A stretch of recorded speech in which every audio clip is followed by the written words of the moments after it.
नवरात्र के पहले दिन से जीएसटी स्लैब की नई दरें लागू होने जा रही हैं, जिसका सबसे ज्यादा फायदा गरीब और मिडिल क्लास को होगा। माना जा रहा है कि प्रधानमंत्री जीएसटी स्लैब और इस निर्णायक फैसले के फायदे को देश की जनता के सामने रखेंगे। मोदी जो बोलेंगे उसे देश के बच्चे से लेकर बुजुर्ग तक सब बहुत ध्यान से सुनेंगे, क्योंकि इसका असर हर घर पर होगा, हर घर की किचन पर होगा, हर शख्स की जेब पर होगा।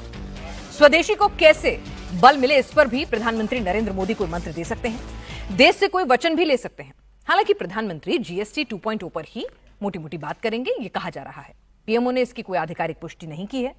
प्रधानमंत्री मोदी राष्ट्र के नाम संबोधन में हर बार लोगों को सरप्राइज करते हैं, कुछ ऐसा ऐलान करते हैं जिसके बारे में पहले से जो तमाम अनुमान चल रहे होते हैं वो गलत साबित भी हो जाते हैं। लिहाजा देश को प्रधानमंत्री मोदी के संबोधन का इंतजार है। प्रधानमंत्री मोदी ने 8 नवंबर 2016 को पहली बार राष्ट्र के नाम संदेश दिया था।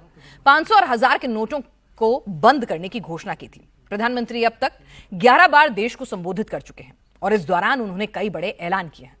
8 नवंबर 2016 नोटबंदी, 31 दिसंबर 2016 गरीबों और किसानों के लिए योजनाएं, 27 मार्च 2019 एंटी सैटेलाइट मिसाइल की सफलता, 8 अगस्त 2019 अनुच्छेद 370 निरस्त, 9 नवंबर 2019 अयोध्या का फैसला, 19 मार्च 2020 कोविड-19 महामारी, 24 मार्च 2020 देशव्यापी लॉकडाउन, 12 मई 2020 आर्थिक पैकेज, 7 जून 2021 वैक्सीनेशन पॉलिसी, 19 नवंबर 2021 किसान कानूनों की वापसी, 12 मई 2025 ऑपरेशन सिंदूर, 21 सितंबर 2025। इंतजार है बस 60 मिनट बाद क्या कुछ बोलेंगे प्रधानमंत्री मोदी। हमारे साथ खास मेहमान इस वक्त जुड़ चुके हैं इसी पर चर्चा करने के लिए। हमारे साथ वरिष्ठ पत्रकार विनोद अग्निहोत्री जी हैं, हर्षवर्धन त्रिपाठी जी हैं हमारे साथ वरिष्ठ पत्रकार, आरती टिक्कू जी वरिष्ठ पत्रकार मौजूद हैं और हमारे पॉलिटिकल एडिटर देवेंद्र पराशर भी हमारे साथ जुड़ चुके हैं। हर्षवर्धन जी, जितने कयास चल रहे हैं, जितना सब लोग कह रहे हैं, उससे तो लगता है मोटा मोटा प्रधानमंत्री नरेंद्र मोदी जो हैं, जो जीएसटी 2.0 है, किस तरह से सब कुछ सस्ता हो जाएगा, आज आधी रात से सस्ते दिन शुरू हो जाएंगे,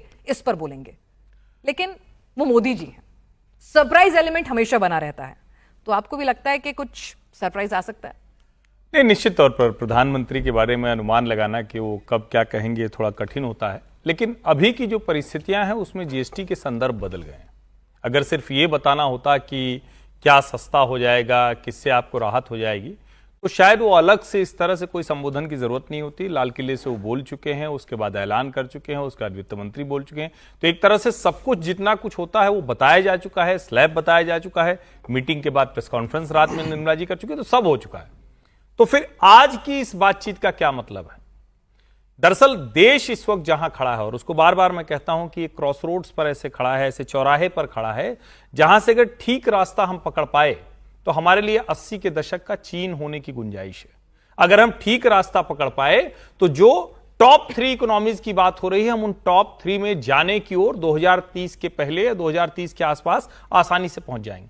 लेकिन इस सब के लिए करना क्या है? इस सब के लिए जो सबसे जरूरी है, और मुझे लगता है कि आज प्रधानमंत्री नरेंद्र मोदी उस आत्मनिर्भर भारत, मेक इन इंडिया को किसी नए नाम से अभियान के तौर पर भी बता सकते हैं। क्योंकि जिस तरह की चुनौती है, जो टैरिफ की चुनौती हो, H1B वीजा की चुनौती हो, या जिसको हम बार बार कहें कि जो ट्रंप का बुलीनेस है, वो दुनिया के ताकतवर देश के राष्ट्रपति हैं, लेकिन वो एक बुली की तरह बिहेव कर रहे हैं। उसमें एक मेच्योर पॉलिटिशियन की तरह प्रधानमंत्री नरेंद्र मोदी बार बार वो करते हैं। अब जो H1B वीजा पे भी ट्रंप के एडमिनिस्ट्रेशन को यू टर्न लेना पड़ा कि अरे तो ठीक से आप लोग उसको समझा नहीं पाए, मतलब दूसरे लोग उसको नहीं समझ पाए।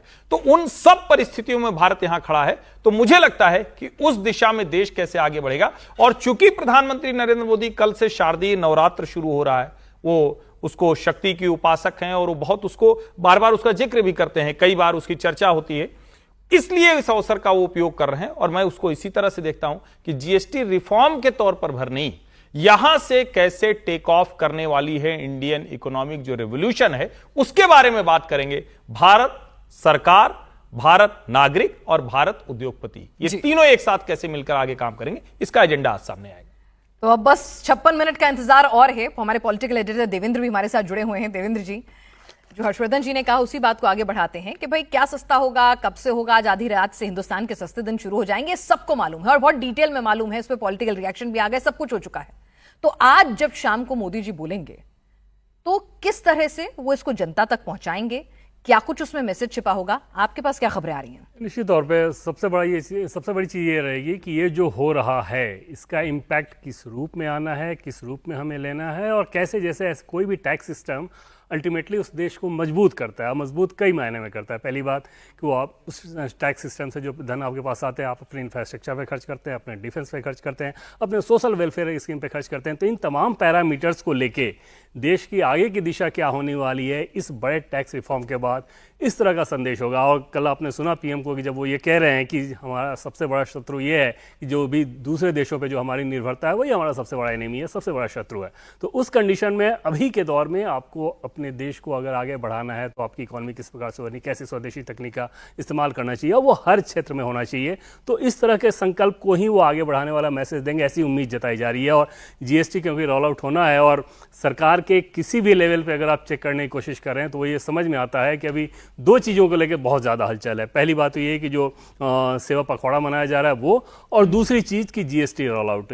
किसी भी मिनिस्ट्री में अगर आप बात करें तो शीर्ष स्तर पर इसी तरह के संदेश आते हैं। तो उससे ये समझा जा सकता है कि अगर इसी तरह की वाइब्रेंसी है तो निश्चित तौर पर प्रधानमंत्री नरेंद्र मोदी इसी से संबंधित जो आगे का हमारा संकल्प है, आगे की जो दिशा है, जो दशा किस प्रकार कर लेके जानी है, उन सारी चीज़ों के बारे में ही बताएंगे।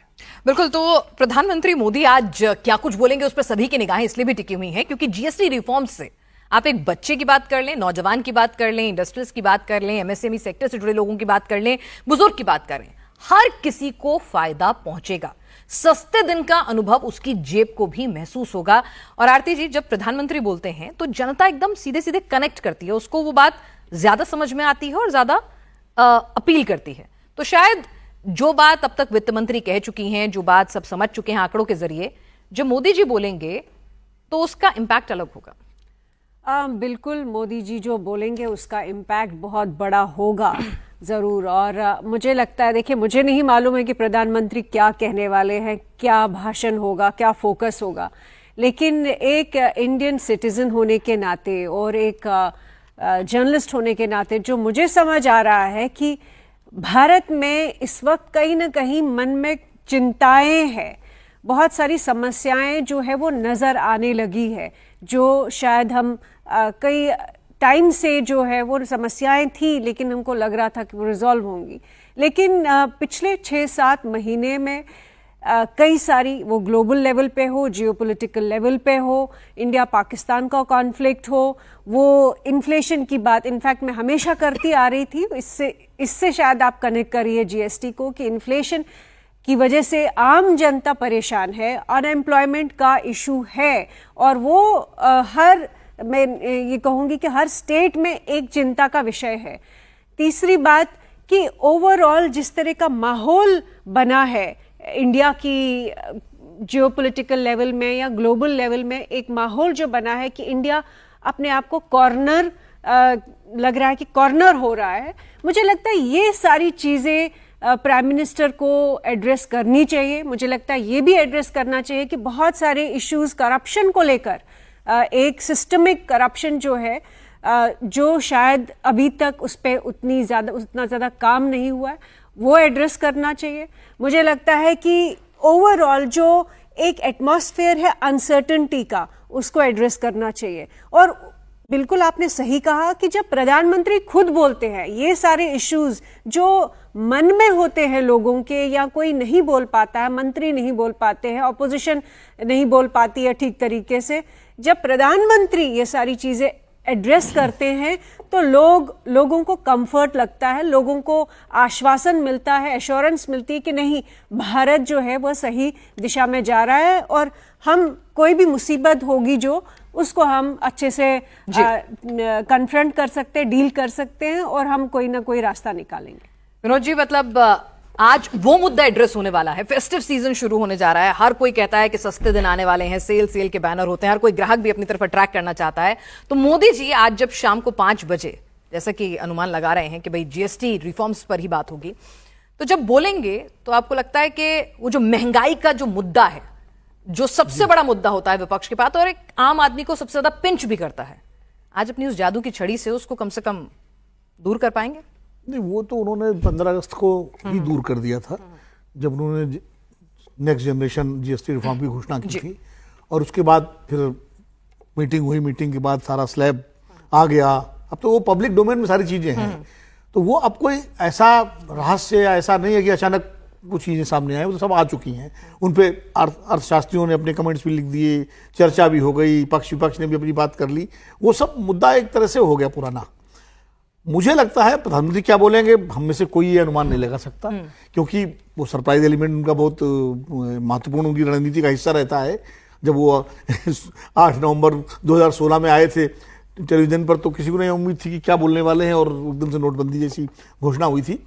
आमतौर पर प्रधानमंत्री, जो विदेश में परंपरा रही है, कोई भी प्रधानमंत्री रहा हो, प्रधानमंत्री राष्ट्र को तब संबोधित करते हैं जब कोई बड़ी बात कहनी होती है उनको। एक तो 15 अगस्त को मौका मिलता है लाल किले से बोलने का, तब प्रधानमंत्री आगे का रोड मैप देते हैं। और उसके अलावा जब कोई बड़ा, जैसे कोविड का संकट था, उस वक्त देश को एक हौसले की जरूरत थी, तो प्रधानमंत्री नरेंद्र मोदी कई बार उसमें आए और उन्होंने उस भूमिका में अपनी बात कही। नोटबंदी एक बहुत बड़ा फैसला था, वो उन्होंने कहा। ऑपरेशन सिंदूर के समय वो उन्होंने बात की। तो कुल मिला के ऐसे बड़े मौकों पर वो आते रहे और देश के सारे प्रधानमंत्री इस तरह के मौकों पर आते रहे। लेकिन आज क्या है, अचानक चूंकि खबर आई कि 5 बजे संबोधित करेंगे, पता नहीं, मुझे मतलब मैं भी कयास ही लगा रहा हूं।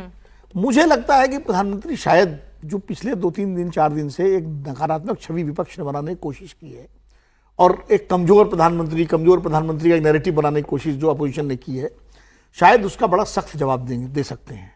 और कुछ ऐसे कदम उठाने की बात कर सकते हैं, कुछ ऐसा कैंपेन लॉन्च कर सकते हैं, और वो बात दोहरा सकते हैं जिन्होंने कुछ दिनों पहले कही थी जब ट्रंप ने टैरिफ लगाया था, उसको नए तरीके से दोहरा सकते हैं कि भाई मैं अपने देश हित, राष्ट्र हित, किसान मजदूरों के हित पर कोई भी समझौता नहीं करूंगा, कोई भी कुर्बानी। उन्होंने यहाँ तक कहा था कि अगर व्यक्तिगत कुर्बानी भी देनी पड़े, कीमत चुकानी पड़े, तो मैं तैयार हूं। तो इस तरह का कोई इमोशनल अपील भी कर सकते हैं वो। और चूंकि अभी ये H1B वीजा को लेकर जो कंफ्यूजन पैदा हुआ है, अभी चबार पोर्ट को लेकर के जो ट्रंप ने फैसला किया, वेवर खत्म किया, और लगातार जो अमेरिका के साथ चल रहा है, तो उसमें, और अभी सऊदी और पाकिस्तान का जो समझौता हुआ, रक्षा डील हुई, तो ये सारे मुद्दे ऐसे आए जो भारत के सामने कुछ नई चुनौतियां सी दिख रही हैं, और विपक्ष उनको बार बार, और उसी में वो राहुल गांधी का कैंपेन जो वोट चोरी वाला चल रहा है, वो भी चल रहा है, बिहार का चुनाव। तो मुझे लगता है प्रधानमंत्री कुछ ऐसा बड़ा नैरेटिव बनाने की कोशिश करेंगे जो कि उनका एक शैली है, जिससे इन सारी चीजों पर विराम लगे और एक नए तरीके की बहस देश में शुरू हो। तो मुझे लगता है तो कुछ उस पर बोल सकते हैं। जीएसटी भी उसमें हो सकता है कि जीएसटी को भी टच करें वो, क्योंकि कल से लागू होने वाला है, और कल नवरात्र भी है, शारदीय नवरात्र है, तो मातृशक्ति का मसला भी है, तो ये सारी चीजें हैं। तो ये मुझे लगता है, क्योंकि प्रधानमंत्री के बारे में एक चीज मैं कहूं कि उनसे आप सहमत हो असहमत हो, लेकिन एक बात जरूर है कि उनके खिलाफ जो आलोचनाएं होती हैं उसको अपना हथियार बना लेते हैं। उन पर जब जो तीर फेंका जाता है, उसी तीर को वो अपने हाथ से पकड़ के विपक्ष पे, अपने प्रतिद्वंदी पे फेंक देते हैं, और उसके ऊपर, तो ये इसमें उनको एक राजनीतिक रूप से इसमें महारत हासिल है उसमें। और कम्युनिकेटर तो अच्छे हैं ही, वो is a very good communicator, और वैसा कम्युनिकेटर अभी देश में कोई दूसरा नेता तो है नहीं। तो मुझे लगता है कि इन सारे धुंध को वो साफ करेंगे। और सबसे बड़ी बात और है कि 75 साल का उनका आयु हो गई, और उनको जन्मदिन की बधाइयां भी मिली हैं, और 75 साल को लेकर भी बड़े कयास लगते रहे। मोहन भागवत जी ने हालांकि साफ कर दिया था कि न मैं इस्तीफा दे रिटायर हो रहा हूं, न किसी को कह रहा हूं।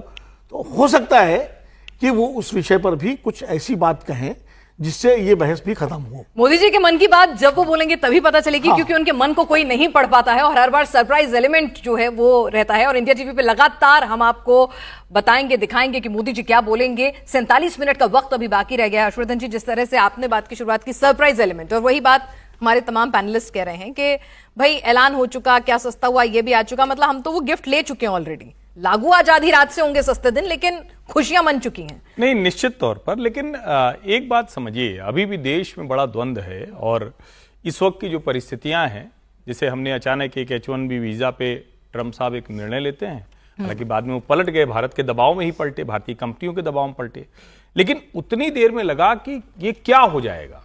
अचानक अगर ये ऐसा हो गया तो हमारे हजारों लोग वापस आएंगे, कहां जॉब मार्केट रह जाएगा, ये पूरी इंडस्ट्री क्या होगी। हमारी जो बड़ी कंपनीज हैं, TCS, इन्फोसिस, विप्रो, उनका सबसे बड़ा हिस्सा, मोर देन 50% जो अर्निंग है वो यूएस से आती है, उनका क्या होगा, जो वहां की कंपनियां हैं वो कैसे काम। तो मतलब बड़ा क्योस जैसा था। फिर बार बार ये कहा जाता है, और ये इसकी चिंता सरकार की बड़ी है कि पब्लिक एक्सपेंडिचर तो सरकार ने कमाल कर दिया। यानी अगर 2015 के बजट से देखें तो कॉन्टिन्यूटी में कैपिटल एक्सपेंडिचर ने ऐसा कमाल किया है, 10 लाख करोड़ के ऊपर चला जाना ये छोटी बात नहीं होती। यानी जो यूपीए सरकार में था उससे हम 10 गुना कैपिटल एक्सपेंडिचर कर रहे हैं, यानी स्कूल, सड़क, अस्पताल ये सब बना रहे हैं। प्राइवेट इन्वेस्टमेंट कहां है? पिछले साल के मुकाबले अगर इस साल की बात करें तो 1.4% प्राइवेट इन्वेस्टमेंट डाउन है। यानी जिन उद्योगपतियों को, जिनके हाथ में पैसे हैं, कैश पर वो बैठे हुए हैं, वो पैसा नहीं दे रहे हैं। इसीलिए निर्मला जी को कहना पड़ा इस बार कि हम ये जो जीएसटी कट दे रहे हैं, रिफॉर्म कर रहे हैं, इसको आप सीधा पास ऑन करना, अपनी जेब में ना रख लेना। अब नरेंद्र मोदी जब राष्ट्र के नाम संबोधन करेंगे तो क्या ये इस इशू को भी टच करने वाले हैं? और मुझे लगता है कई बार हम लोग सरप्राइज तो ठीक है, अच्छा ही लगता है, कोई भी सरप्राइज हो, बार बार कहा जाता है ना, चेंज इज ऑलवेज गुड, तो ऐसे ही सरप्राइज भी मजा देती है।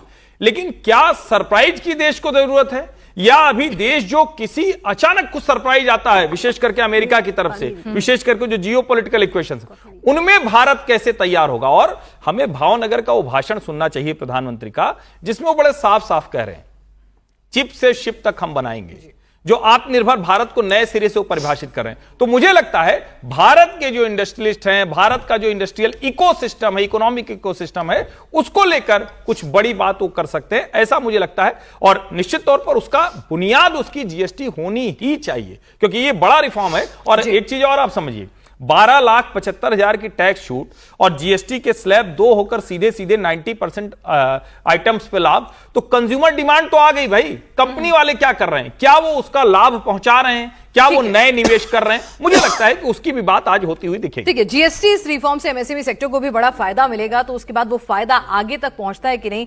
देवेंद्र, जो हम देखते हैं प्रधानमंत्री जब अपील करते हैं देश से, चाहे स्वच्छ भारत की हो, वोकल फॉर लोकल की हो, मेक इन इंडिया की हो, वो अपील जो है वो हर शख्स को छूती है और वो कुछ उसमें कंट्रीब्यूट करना चाहता है। ये उनकी पावर है, उनका कनेक्ट है लोगों के साथ। तो आज जो बात हर्षवर्धन जी ने कही कि कुछ ऐसा मैसेज, कुछ ऐसी अपील देशवासियों से होगी कि देखिए अमेरिका बोली कर रहा है, युद्ध सर पे खड़ा था, तो अब सशक्त होना है, आत्मनिर्भर होना है। बैकग्राउंड तो बिल्कुल वही रहेगा, क्योंकि सोच लगातार उसी दिशा में जाती नजर आ रही है, बहुत आक्रामक तरीके से। हालांकि 2014 में जब वो आए तब से ही ये सोच नजर आ रही है, लेकिन हाल के दिनों में देखें, पिछले कुछ वर्षों में देखें, तो इसमें आक्रामकता बहुत ज़्यादा आ गई है कि कैसे ज़्यादा से ज़्यादा आप आत्मनिर्भर हों और हर मामले में हों। कोई एक सेक्टर नहीं होना चाहिए कि इसमें सिर्फ आप सेल्फ इफिशिएंट रहें और सेल्फ डिपेंडेंट रहें और बाकी दूसरों में डिपेंडेंसी बढ़ जाए, ऐसा नहीं होना चाहिए। ये अप्रोच कई बार मंत्रियों के साथ जब बैठक होती है उसमें भी ये कहते हैं। जैसे अगर टैरिफ के वॉर को ही लेकर देखें, तो टैरिफ वॉर के बाद जो बैठक हुई थी पिनाज मंत्रियों के साथ, उस बैठक में इस पर कोई हाय तौबा या रोना धोना नहीं चाहा कि इतना टैक्स लगा दिया गया, टैरिफ लगा दिया गया, अब क्या करेंगे, कैसे करेंगे, इतना नुकसान हो जाए, कुछ नहीं। उसमें ये बात हो रही थी कि हाँ, कहाँ कौन कौन से विकल्प हैं, कौन कौन से एवेन्यूज़ हैं जहाँ पर आप उसमें उन सारे एवेन्यू की तलाश कर सकते हैं। और जितने प्रेजेंटेशन हुए थे वो जो वैसे मार्केट जो कि अनट्रैप्ड थे इंडियन एक्सपोर्टर्स के लिहाज से, उन सब के बारे में था। सारी मिनिस्ट्रीज को वैसे ही इंस्ट्रक्शन दिए गए थे। तो ये प्रधानमंत्री का अपना काम करने का तरीका होता है कि जैसे कोई प्रेशर आए, जैसे कोई दबाव आए, जैसे कोई चुनौती आए, तो उस चुनौती को हैंडल करते हुए नया रास्ता कैसे तलाश लेना चाहिए उस पर वो ध्यान देते हैं।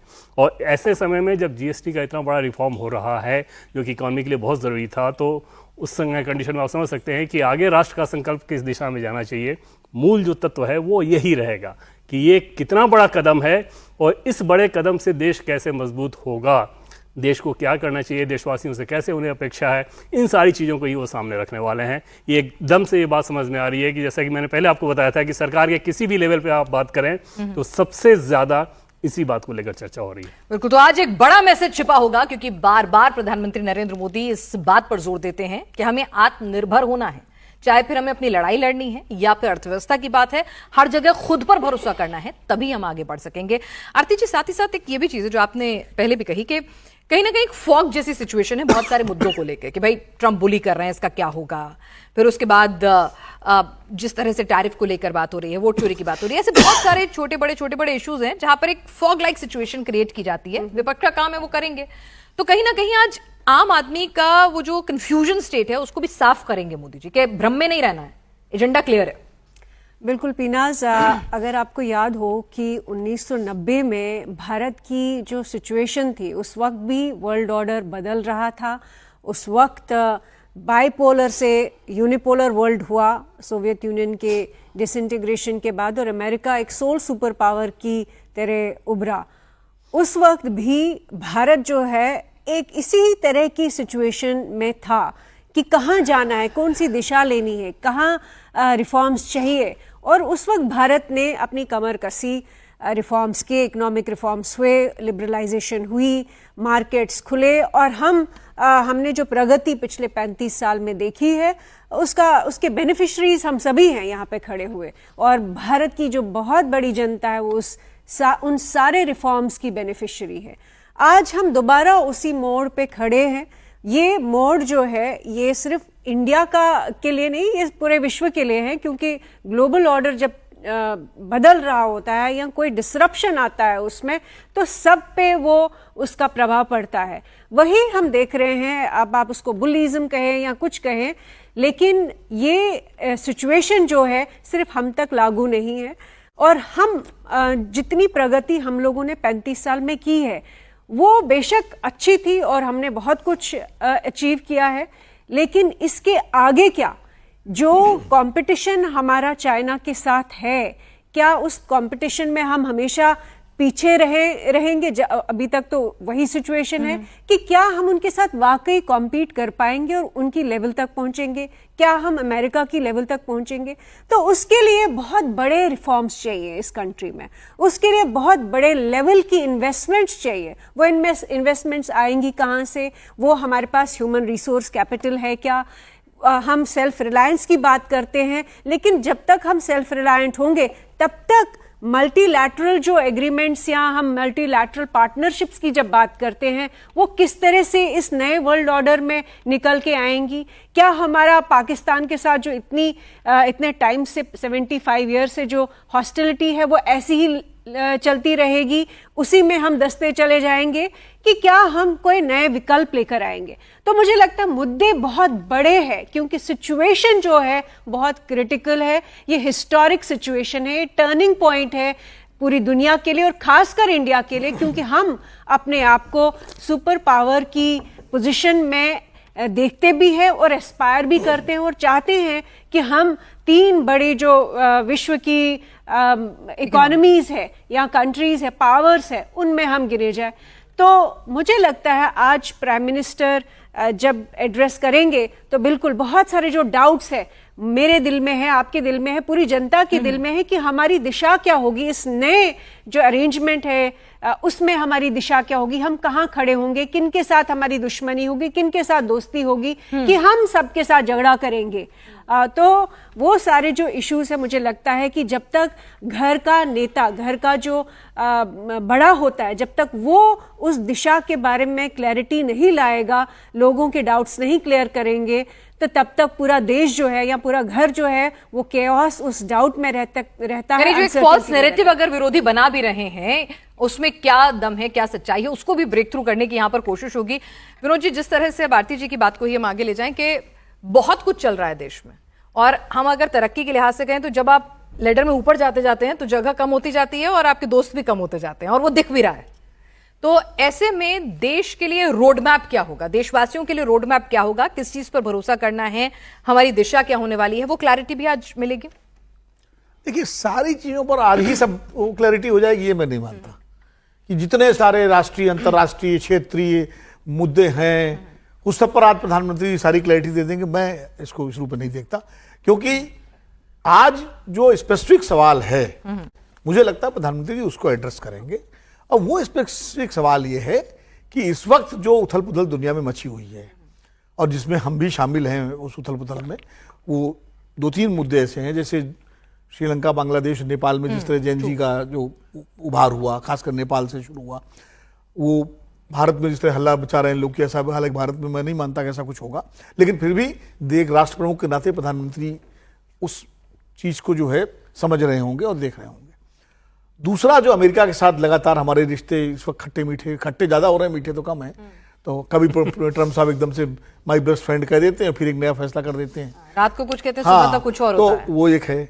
चीन के साथ हम किस हद तक इस पूरे जो अमेरिका के साथ हमारा जो चल रहा है सांप सीढ़ी का खेल, उसमें चीन के साथ हम किस हद तक दोस्ती करेंगे। और रूस के साथ तो कोई संकट नहीं है, रूस हमारा ऑल वेदर फ्रेंड है, उसके साथ कोई समस्या भी नहीं है। समस्या है चीन को लेकर के, क्योंकि हमारा बॉर्डर डिस्प्यूट भी है, हमारा ट्रेड बैलेंस भी बहुत ही असंतुलित है, वो सारी चीजें हैं, तो वो उसमें हम जाएंगे। यूरोपियन यूनियन के साथ बात चल रही है, इसी स्थिति में ट्रम्प साहब उस पर दबाव डाल रहे हैं कि आप 100% टैरिफ लगा दीजिए उन देशों पर जो, तो वो भी है। अभी अमेरिकन डेलीगेशन आने वाला है जो बातचीत शुरू करेगा टैरिफ को लेकर, हमारी मिनिस्ट्री तैयार हो रही है। हो सकता है देखिए जब बातचीत होती है तो उसमें कुछ आपको कंसेशन भी देना पड़े, ऐसा नहीं है कि आप अपने बाड़े रहें और नेगोशिएशन भी हो जाए। तो कुछ कंसेशन जब भारत देगा, क्योंकि लेन देन होता है, तो समझौता होता है तो लेन देन होता है, कुछ हम उनसे लेंगे कुछ हमको देंगे, उसमें वो पेनाल्टी हटेगी, कैसे हटेगी, क्या होगा टैरिफ, तो उसके लिए जो जरूरी चीजें उसके लिए भी देश को तैयार करना, वो मानस बनाना। सस्पेंस जो है वो अब धीरे, बस 35 मिनट का इंतजार और करना है। प्रधानमंत्री देश के नाम संबोधन करेंगे, इंडिया टीवी पे लगातार आप वो संबोधन देखेंगे और अभी लगातार यही कयास लगाए जा रहे हैं, क्या बोलेंगे, कैसा बोलेंगे, क्या सरप्राइज एलिमेंट होगा, लगातार हमारी ये चर्चा जारी है।